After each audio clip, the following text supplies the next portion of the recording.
A paz do Senhor, eu sou o pastor Abimael, da Assembleia de Deus Cruzeiro. Em continuidade ao projeto da leitura da Bíblia em 60 dias, vamos ler no livro Marcos, a partir do capítulo 1. Vamos à leitura de hoje. Princípio do Evangelho de Jesus Cristo, Filho de Deus. Como está escrito no profeta Isaías: eis que eu envio o meu anjo ante a tua face, o qual preparará o teu caminho diante de ti. Vós que clamam no deserto, preparai o caminho do Senhor, endireitai as suas veredas. Apareceu João batizando no deserto e pregando o batismo de arrependimento para a remissão de pecados.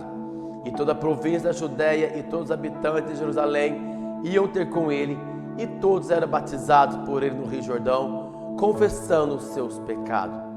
E João andava vestido de pelos de camelo e com cinto de couro em redor de seus lombos, e comia gafanhotos e mel silvestre. E pregava, dizendo: após mim vem aquele que é mais forte do que eu, do qual não sou digno de, abaixando-me, desatar a correia das sandálias. Eu, em verdade, tenho-vos batizado com água, ele, porém, vos batizará com o Espírito Santo. E aconteceu naquele dia que Jesus, tendo ido de Nazaré da Galileia, foi batizado por João no Rio Jordão. E logo que saiu da água, viu os céus abertos e o Espírito que, como pomba, descia sobre ele. E ouviu uma voz do céu que dizia: Tu és o meu Filho amado, em quem me comprazo. E logo o Espírito impeliu para o deserto. E ali esteve no deserto 40 dias, tentado por Satanás, e vivia entre as feras, e os anjos o serviam. E, depois que João foi entregue à prisão, veio Jesus para a Galileia, pregando o evangelho do reino de Deus e dizendo: o tempo está cumprido e o reino de Deus está próximo. Arrependei-vos e crede no evangelho. E andando junto ao mar da Galileia, viu Simão e André, seu irmão, que lançava a rede ao mar, pois eram pescadores. E Jesus lhe disse: vinde após mim, e eu farei que sejais pescadores de homens. E deixando logo as suas redes, o seguiram. E passando dali um pouco mais adiante, viu Tiago, filho de Zebedeu, e João, seu irmão, que estavam no barco consertando as redes. E logo chamou, e eles, deixando seu pai Zebedeu no barco com os empregados, foram após ele. Entraram em Cafarnaum, e logo no sábado, indo ele à sinagoga, ali ensinava. E maravilhavam-se da sua doutrina, porque eu ensinava como tendo autoridade, e não como os escribas. E estava na sinagoga deles um homem com um espírito imundo, o qual exclamou, dizendo: ah, que temos contigo, Jesus de Nazareno? Fizeste destruir-nos? Bem sei que és o Santo de Deus. E repreendeu-o Jesus, dizendo: cala-te e sai dele. Então o espírito imundo, agitando-o e clamando com grande voz, saiu dele.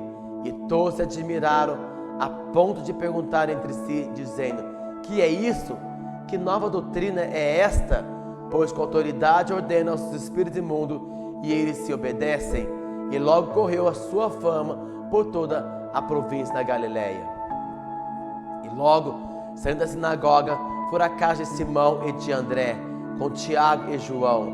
E a sogra de Simão estava deitada com febre, e logo lhe falaram dela.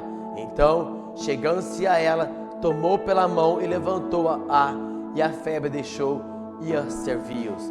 E tendo chegado a tarde, quando já estava se pondo o sol, trouxeram-lhe todos os que a achavam enfermo e os endemoninhados. E toda a cidade se ajuntou à porta, e curou muitos que se achavam enfermos de diversas enfermidades, e expulsou muitos demônios, porém não deixava falar os demônios, porque o conheciam. E, levantando-se de manhã muito cedo, estando ainda escuro, saiu e foi para um lugar deserto, e ali orava. E seguiram-no Simão e os que com ele estavam. E, achando-o, lhe disseram: todos te buscam. E ele disse: vamos às aldeias vizinhas, para que eu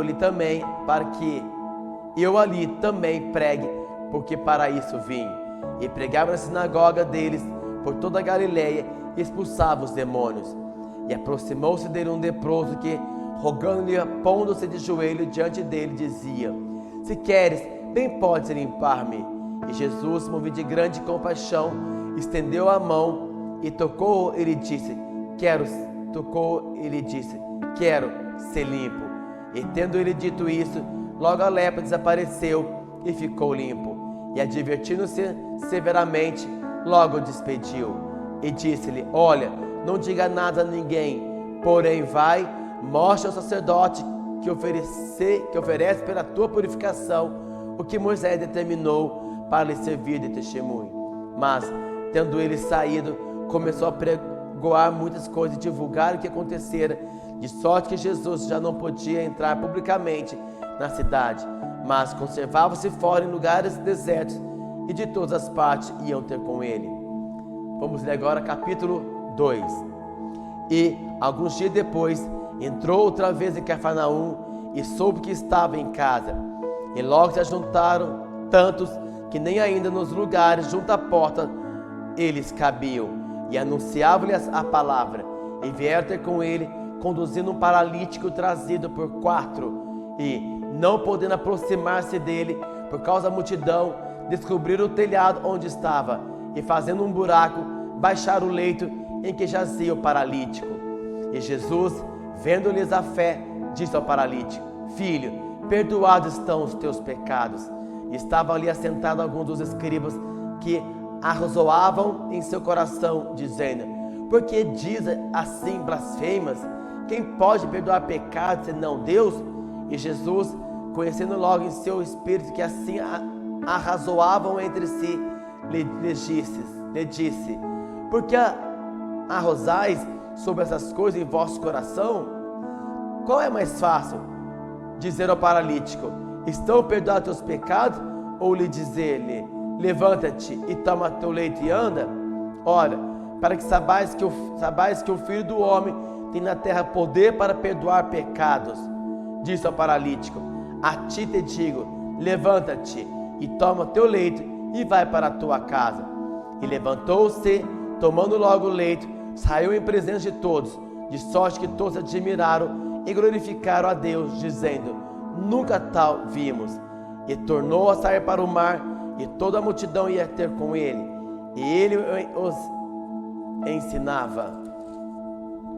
E passando, viu Levi, filho de Alfeu, sentado na alfândega, e disse-lhe: Segue-me. E levantando-se, o seguiu. E aconteceu que, estando sentado à mesa à casa deste, também estava sentado na mesa com Jesus e com seus discípulos, muitos publicanos e pecadores, porque eram muitos que tinham seguido. E os escribas e fariseus, vendo-a comer com publicanos e pecadores, disseram aos seus discípulos: Por que come e bebe ele com os publicanos e pecadores? E Jesus, tendo ouvido isso, disse-lhes: Os sãos não necessitam de médico, mas sim os que estão doentes. Eu não vim chamar o justo, mas sim os pecadores. Ora, os discípulos de João e os fariseus jejuavam, e foram e disseram-lhe: Por que jejuam os discípulos de João e os fariseus, e não jejuam os teus discípulos? E Jesus disse-lhe: Podem, porventura, os filhos das bodas jejuar, enquanto está com ele o esposo? Enquanto tem consigo o esposo, não pode jejuar. Mas dias virão em que lhe será tirado o esposo, então jejuarão naqueles dias. Ninguém costura remendo de pano novo em veste velha, porque o mesmo remendo novo rompe e o velho, e a rotura fica maior. E ninguém põe vinho novo em odres velhos. Do contrário, o vinho novo rompe os odres e torna-se o vinho, e os odres estragam-se, e o vinho novo deve ser posto em odres novos. E aconteceu que, passando ele num sábado pelas searas, os seus discípulos, caminhando, começaram a colher espigas. E os fariseus lhe disseram: Vês, por que faz no sábado o que não é lícito? Mas ele disse-lhes: Nunca leste que fez Davi quando estava em necessidade e teve fome, ele e os que com eles estavam? Como entrou na casa de Deus no tempo de Abiatar, sumo sacerdote, e comeu os pães da proposição, dos quais não era lícito comer, senão os sacerdotes, dando também os que com ele estavam. E disse-lhe: o sábado foi feito por causa do homem, e não é o homem por causa do sábado. Assim, o Filho do Homem até o sábado é Senhor. Capítulo 3. E outra vez entrou na sinagoga, e estava ali um homem que tinha uma das mãos mirrada, e estava observando se curara no sábado para o acusarem. E disse ao homem que tinha a mão mirrada: levanta-te e vem para o meio. E perguntou-lhe: é lícito no sábado fazer bem ou fazer mal, salvar a vida ou matar? E eles calaram-se, e olhando para eles em redor com indignação, condoendo-se da dureza do seu coração, disse ao homem: estende a mão. E ele estendeu, e foi-lhe restituída a mão, sã como a outra. E tendo saído os fariseus, tomaram logo conselho com os herodianos contra ele, procurando ver como matariam. Retirou-se Jesus com seus discípulos para o mar, e seguia uma grande multidão da Galileia e da Judéia, e de Jerusalém, e da Idumeia, e da além do Jordão, e de perto de Tiro e de Sidão, uma grande multidão que, ouvindo com grandes coisas faziam, vinha ter com ele. E ele disse aos seus discípulos que ele tivesse sempre pronto um barquinho junto dele, por causa da multidão, para que o não comprimisse, porque tinha curado a muitos, de tal maneira que todos quanto tinham algum mal se arrojavam sobre ele para lhe tocarem. E os espíritos imundos, vendo-o, prostravam-se diante dele e clamavam, dizendo: tu és o Filho de Deus. E eles o ameaçavam muito para que não lhe manifestassem. E subiu ao monte e chamou para si os que ele quis, e vieram a ele. E nomeou 12 para que estivesse com ele e os mandasse a pregar, para que tivesse o poder de curar as enfermidades e expulsar os demônios. Simão, a quem pôs o nome de Pedro, Tiago, filho de Zebedeu, e João, irmão de Tiago, os quais pôs o nome de Boanerges, que significa filhos do trovão, André e Felipe, e Bartolomeu e Mateus, e Tomé, e Tiago, filho de Alfeu, e Tadeu, e Simão, o Zelote, e Judas Iscariotes, o que traiu. E foram para uma casa, e afluiu outra vez a multidão, de tal maneira que nem sequer podia comer pão. E, quando os seus parentes ouviram isso, saíram para o prender, porque diziam: está fora de si. E os escribas que tinham descido de Jerusalém diziam: tem Beelzebu, e pelo príncipe dos demônios expulsa o demônio. E chamando a si, disse-lhe por parábola: como pode Satanás expulsar Satanás? Se um reino se dividir contra si mesmo, tal reino não pode subsistir. E se uma casa dividir contra si mesmo, tal casa não pode subsistir. Se Satanás se levantar contra si mesmo e for dividido, não pode subsistir, antes tem fim. Ninguém pode roubar os bens do valente, entrando-lhe em sua casa, se primeiro não manietar o valente, então roubará a sua casa. Na verdade vos digo que todos os pecados serão perdoados aos filhos dos homens, e toda sorte de blasfemas com que blasfemarem. Qualquer, porém, que blasfemar contra o Espírito Santo nunca obterá perdão, mas será réu do eterno juízo, porque diziam: tem espírito imundo. Chegaram então seus irmãos e sua mãe, e estando de fora, e mandaram-no chamar. E a multidão estava sentada ao redor dele, e disseram: eis que tua mãe e teus irmãos te procuram, estão lá fora. Ele lhe respondeu, dizendo: quem é minha mãe e meus irmãos? E olhando em redor para os que estavam assentados junto dele, disse: eis aqui minha mãe e meus irmãos. Porquanto qualquer que fizer a vontade de Deus, esse é meu irmão, e minha irmã, e minha mãe. Capítulo 4. E outra vez começou a ensinar junto ao mar, e ajuntou-se a ele grande multidão, de sorte que ele entrou e assentou-se no barco sobre o mar, e toda a multidão estava em terra junto ao mar. Ensinava-lhe muitas coisas por parábolas, e lhes dizia a sua doutrina. Ouvi, eis que saiu o semeador a semear. E aconteceu que, semeando ele, uma parte da semente caiu junto ao caminho, e vieram as aves do céu e a comeram. E a outra caiu sobre os pedregais, onde não havia muita terra, e nasceu logo, porque não tinha terra profunda. Mas, saindo o sol, queimou-se, porque não tinha raiz, secou-se. E outra caiu entre os espinhos, e crescendo os espinhos, a sufocaram, não deu fruto. E outra caiu em boa terra, e deu fruto, que vingou e cresceu. Um produziu 30, outro 60, e outro 100. E disse-lhe: quem tem ouvido para ouvir, que ouça. E, quando se achou só, eis que estava junto dele com os 12, interrogaram-no acerca da parábola. Ele disse: a vós vos é dado saber o mistério do reino de Deus, mas aos que estão de fora todas essas coisas se dizem por parábola, para que, vendo, vejam e não percebam, e ouvindo, ouçam e não entendam, para que, se não convertam, eles sejam perdoados os pecados. E disse-lhe: não percebeis essa parábola? Como, pois, entendereis todas as parábolas? O que semeia, semeia a palavra, e os que estão junto ao caminho são aqueles a quem a palavra é semeada. Mas, tendo eles ouvido, vem logo Satanás e tira a palavra que foi semeada no coração deles.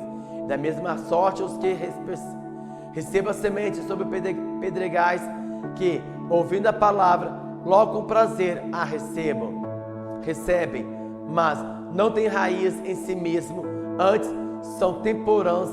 Depois, sobrevindo a tribulação, a perseguição, por causa da palavra, logo se escandalizam.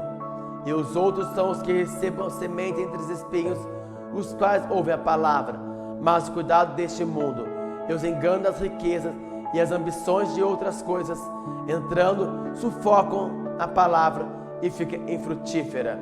E os que recebem a semente em boa terra são os que ouvem a palavra e a recebem e dão fruto, um a 30, outro a 60 e outro 100 por 1. E disse-lhes: vem porventura a candeia para ser posta debaixo do cesto ou debaixo da cama? Não vem antes para se colocar no velador? Porque nada há encoberto que não haja de ser manifesto, e nada se faz para ficar oculto, mas para ser descoberto. Se alguém tem ouvidos para ouvir, que ouça. E disse-lhes: atendeis o que ides ouvir, com a medida com que medides, vos medirão a vós, e ser-vos-á ainda acrescentado, porque ao que tem, se lhe há dado, e ao que não tem, até o que tem, lhe será tirado. E dizia: o reino de Deus é assim como se um homem lançasse a semente à terra, e dormisse, e se levantasse de noite ou de dia, e a semente brotasse e crescesse, não sabendo ele como, porque a terra por si mesma frutifica, primeiro a erva, depois a espiga, e por último o grão cheio na espiga. E quando já o fruto se mostra, mete-lhe logo a foice, porque está chegada a ceifa. E dizia: a que assemelharemos o reino de Deus? Ou com que parábola o representaremos? É como um grão de mostarda que, quando se semeia na terra, é a menor de todas as sementes que há na terra, mas, tendo sido semeado, cresce e faz-se a maior de todas as hortaliças, e cria grandes ramos, de tal maneira que as aves do céu podem aninhar-se debaixo da sua sombra. E com muita parábolas, tal lhe dirigia a palavra, segundo o que podia compreender. E sem parábolas nunca lhe falava, porém tudo declarava em particular aos seus discípulos. E naquele dia, sendo já tarde, disse-lhe: passemos para outra margem. E eles, deixando a multidão, o levaram consigo, assim como estava no barco, e havia também com ele outros barquinhos. E levantou-se grande temporal de vento, e subia as ondas por cima do barco, de maneira que já se enchia de água. E ele estava na popa dormindo sobre uma almofada. E despertaram-no, dizendo-lhe: Mestre, não te importa que pereçamos? E ele, despertando, repreendeu o vento e disse ao mar: Cala-te, aquieta-te. E o vento se aquietou, e houve grande bonança. E disse-lhe: Por que sois tão tímidos? Ainda não tendes fé? E sentiram um grande temor, e diziam uns aos outros: Mas quem é este que até o vento e o mar lhe obedecem? Concluí mais um trecho da leitura da Bíblia em 60 dias. Não esqueça de registrar a sua participação, clicando no link que deixamos aqui nos comentários e também na descrição do vídeo. Acompanhe a demais leitura para juntos lermos a Bíblia em 60 dias. Fique com Deus, a paz do Senhor.